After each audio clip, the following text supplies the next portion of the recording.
Hey, bonjour à tous, c'est Preditis, bienvenue dans cette nouvelle vidéo. Alors aujourd'hui, je vais vous apprendre à utiliser correctement ChatGPT. Peut-être que vous connaissez pas encore cet outil incroyable qui est quand même l'intelligence artificielle, ou alors vous l'utilisez un peu, ça vous donne pas les résultats escomptés, vous avez un peu de mal avec ça, donc je vais vous apprendre à comment bien l'utiliser, à être plus efficace et avoir de meilleurs résultats. C'est parti. Alors déjà, qu'est-ce que c'est ChatGPT ? C'est une IA ou intelligence artificielle développée par OpenAI et qui en fait c'est une IA conversationnelle dans laquelle vous allez parler, un chatbot. Donc c'est pour ça que ça s'appelle ChatGPT. Vous allez pouvoir parler avec et ça va en fait convertir un peu vos mots en tokens, faire des calculs et vous donner une réponse qui ira bien. Donc ça c'est vraiment très simplifié pour que vous puissiez bien comprendre c'est quoi le principe de base.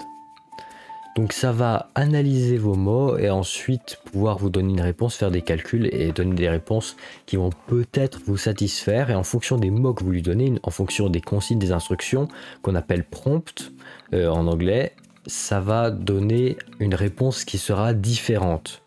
Donc c'est ça, sur ça qu'il va falloir jouer, et c'est ça que je vais vous apprendre à faire correctement. Alors là, je vais vous apprendre comment utiliser au mieux ChatGPT, mais pourquoi est-ce que vous devez l'utiliser déjà? Alors c'est très simple, ChatGPT ça peut être utile dans plein de domaines. Déjà la création de contenu. Si vous avez besoin d'écrire un article, faire un script de vidéo, trouver des idées peut-être pour vos prochains posts, ça peut être intéressant peut-être de lui demander d'avoir une conversation avec lui en faisant des bons prompts, en ayant une conversation où vous allez affiner la réponse. Peut-être que vous pouvez l'emmener vers un endroit et ça vous donnera des pistes. Vous pouvez aussi l'utiliser en tant qu'étudiant pour résumer certaines choses, essayer de mieux organiser vos notes. Vous pouvez lui demander des conseils sur ça, ou alors si vous êtes professeur, peut-être pour organiser un cours et pour se dire comment est-ce que je vais apprendre ça aux élèves. Ça peut vous aider à être mieux organisé. Aussi, si vous êtes dans la programmation, ça peut vous aider parce que ChatGPT est capable de programmer dans de nombreux langages. Ça ne sera pas toujours la meilleure solution. Il n'y a pas forcément de vous donner le code parfait directement, mais ça peut vous servir pour vous donner des pistes. Peut-être que vous n'avez pas pensé à faire ça, ou peut-être qu'en fait il peut aussi analyser votre code et voir il y a une erreur là, peut-être que tu devrais faire autrement, et ça peut vous donner une idée, un indice, un autre moyen de faire qui peut-être sera plus efficace ou alors un peu moins mais qui fonctionnera. Donc vous devez essayer un peu, ça peut être utile, ça dépend comment on l'utilise. Vous pouvez aussi l'utiliser pour être mieux organisé, pour qu'il fasse un peu votre emploi du temps, pour que ce soit un assistant virtuel en fait. Moi par exemple je l'ai utilisé pour choisir ma garde-robe, pour la refaire. Donc il me dit quelle pièce choisir, en quel nombre, quelle couleur, quelle taille, un peu quelle coupe, en fonction du style que je lui ai dit que j'aimais bien, de ce que je lui ai décrit, des photos que j'ai pu envoyer, parce qu'avec ChatGPT 4o, on peut envoyer des photos, on peut envoyer des messages vocaux, et il peut réagir à ça, il peut analyser les photos, tout simplement, et ensuite donner des conseils dessus. Donc c'est assez intéressant, disons. Ça peut vous aider sur beaucoup de choses. Et si vous êtes assez à l'aise avec ChatGPT, vous pouvez même automatiser des tâches, comme envoyer des emails automatiques, faire des choses comme ça, qui permettent vraiment de pousser ChatGPT au maximum. C'est un moyen comme les autres que d'utilisation. Donc vous devez trouver en fait quels sont vos besoins, et ensuite vous trouverez le moyen probablement de l'utiliser. Il est utile en général pour tous. Il y a toujours un moyen d'optimiser ce qu'on fait, son travail et tout, en utilisant peut-être l'intelligence artificielle. Il peut vraiment vous aider et vous donner des conseils et des pistes. Mais n'oubliez pas que c'est un assistant. C'est pas quelqu'un qui va faire le travail à votre place. C'est pour vous aider et seulement vous aider, étant donné qu'il peut avoir des erreurs ou des choses comme ça.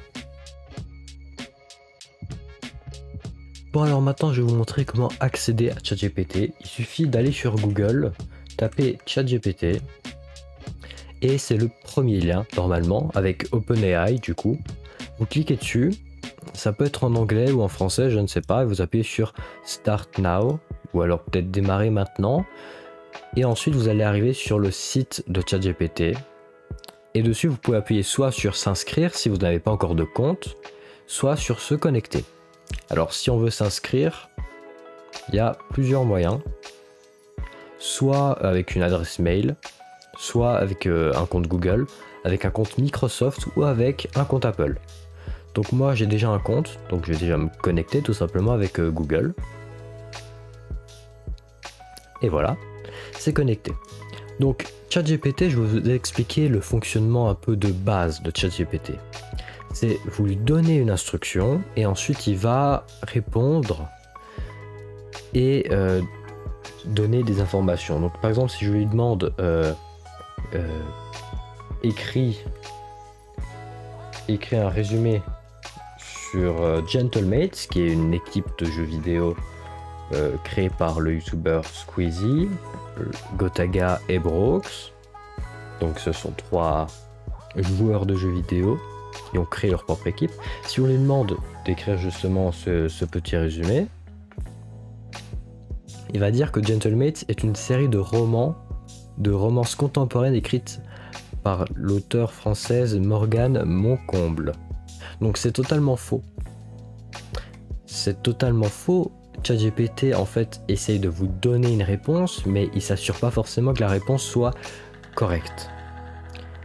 Parce qu'en fait, ChatGPT, ça fonctionne par des mises à jour. Il n'est pas connecté à Internet. Donc ça fonctionne en fait avec des mises à jour. On lui donne beaucoup de données. Par exemple en 2021, voilà, on lui a donné plein de données. Et ensuite, on le laisse comme ça, on publie cette version-là, qui a été entraînée avec des données de 2021, et on le laisse. Et après, peut-être qu'on va refaire une nouvelle mise à jour où on l'entraîne avec des données de 2023. Et ensuite, on laisse. Et donc, il reste bloqué là. Donc, s'il y a des nouveautés, il ne saura pas et il ne pourra pas vous en parler. Donc, ça arrive qu'il donne des informations qui ne sont pas précises ou qui sont approximatives, voilà, qui sont approximatives ou totalement fausses. C'est pour ça que je vous conseille en général, si vous avez un doute sur la véracité des informations, vous pouvez lui poser une question un peu précise. Et si vous voyez qu'il dit n'importe quoi, alors c'est qu'il ne connaît pas forcément le sujet, mais il n'admettra jamais qu'il ne connaît pas le sujet, sauf si vraiment vous lui dites « bah tu as tort, bah tu as tort, bah tu as tort ». En tout cas, il va surtout dire « ah oui, j'ai tort, en fait, Gentleman, c'est pas une série de romans, c'est une série de BD ». Ah, donc c'est un peu problématique sur ça, donc vérifiez bien les infos. ChatGPT, ça reste un assistant et pas quelqu'un qui est là pour faire le boulot à votre place. Donc ça reste un assistant, donc il faut toujours vérifier quand même son travail, que ce soit de la qualité, que vous pouvez l'utiliser après. Ce qui est très important dans ChatGPT, c'est de formuler un bon prompt de départ pour avoir une réponse qui sera la plus personnelle, qui sera la plus originale et qui respectera vos attentes au mieux. Donc pour créer un bon prompt, l'important c'est de poser une instruction claire et précise. Il ne faut pas dire simplement raconte-moi une histoire, écris quelque chose d'une histoire simplement.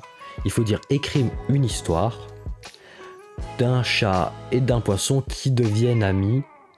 Vous pouvez écrire ça.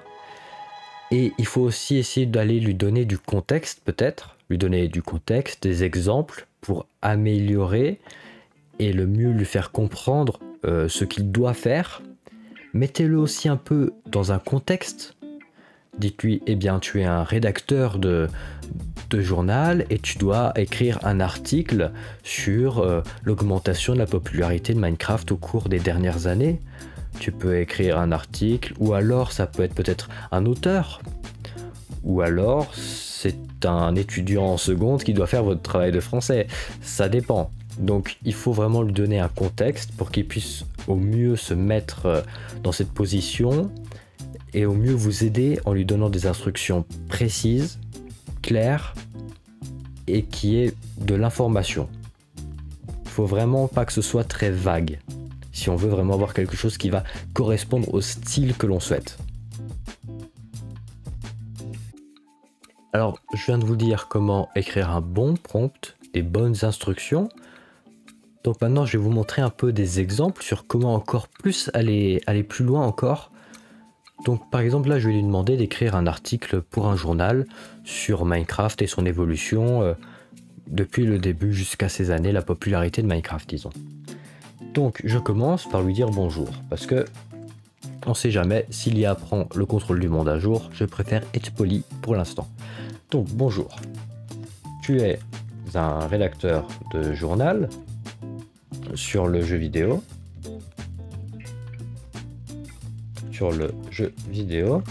et tu dois écrire un article sur l'évolution de la popularité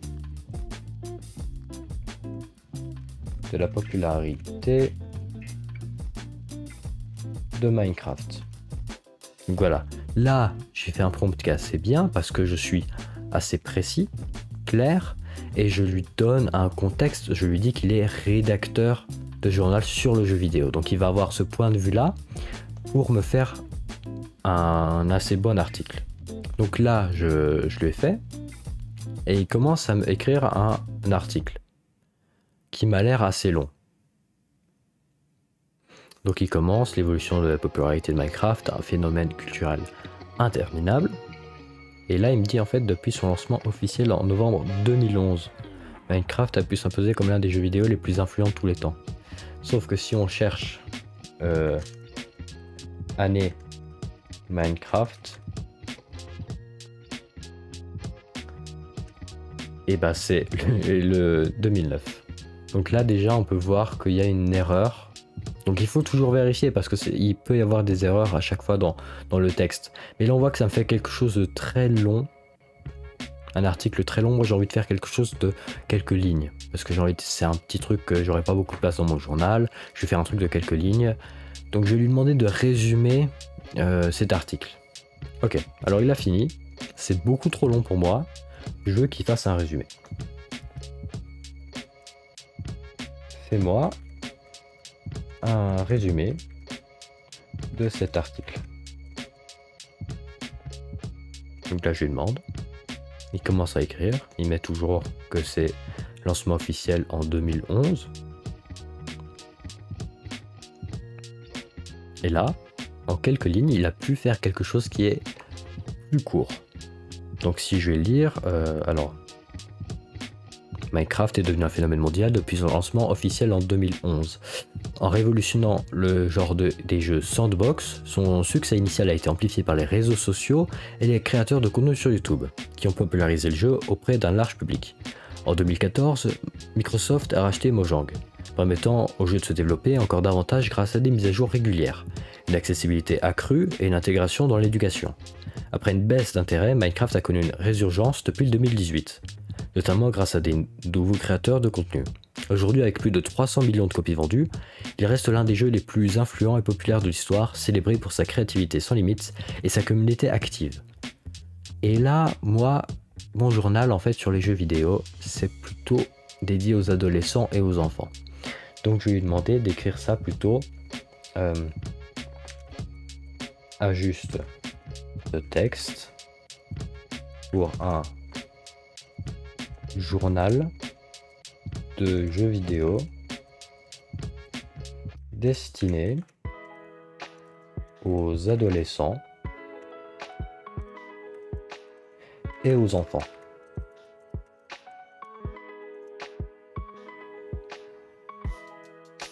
Donc là, il va faire quelque chose de peut-être plus petit. Non, il fait quelque chose de plus simple en fait. Par contre, il fait quelque chose d'assez long. Et c'est pas si simple que ça. Je pense qu'en fait, il a repris un peu cette idée de l'article de base. Et il l'a fait aussi long. Donc là, je vais lui demander de résumer encore à nouveau. Résumer ça.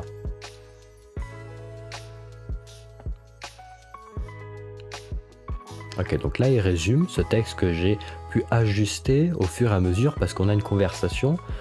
Donc je lui dis que c'est pas forcément ce qui me convient, je l'oriente vers un nouveau style, une nouvelle écriture jusqu'à ce que le résultat me convienne.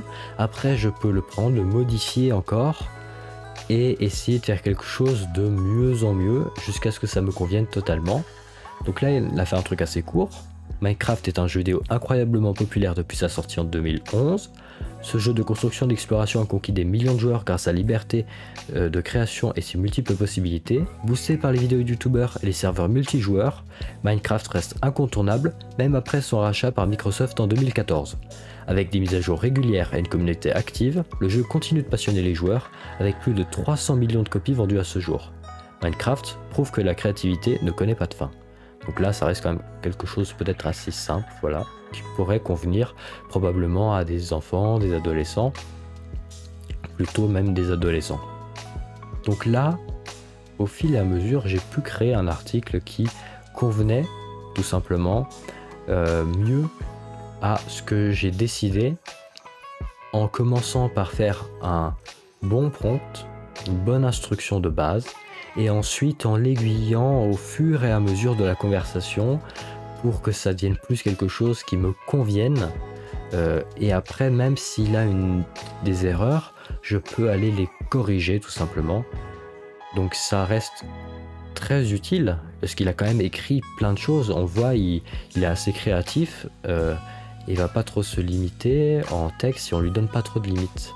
En général, faut pas donner limite de longueur, sinon il va vraiment rester bloqué sur cette longueur là. Si on lui dit 5 lignes, il va vraiment bloquer et être beaucoup moins productif, alors que si on le laisse un peu faire tout et après on lui dit ah bah fais un truc plus court sans lui donner vraiment une limite précise, ça peut aider. Alors je tiens à vous rappeler, même si je l'ai déjà dit plusieurs fois dans la vidéo, qu'il faut quand même faire attention. Il y a des limites et quand même des précautions à prendre avec ChatGPT. Vérifier les informations, parce que peut-être qu'il n'est pas à jour, qu'il ne connaît pas, ou alors simplement qu'il peut se tromper, parce que ChatGPT est fait pour vous donner une réponse, qu'elle soit exacte ou pas. Mais il va en tout cas forcément vous donner une réponse, c'est son but en général. Il va après essayer de faire le plus souvent que ce soit juste, mais ça ne sera pas forcément le cas. Donc vérifiez les informations avant de pouvoir utiliser son texte, ces choses-là. Et aussi, je compte sur vous pour pas l'utiliser à des mauvaises fins.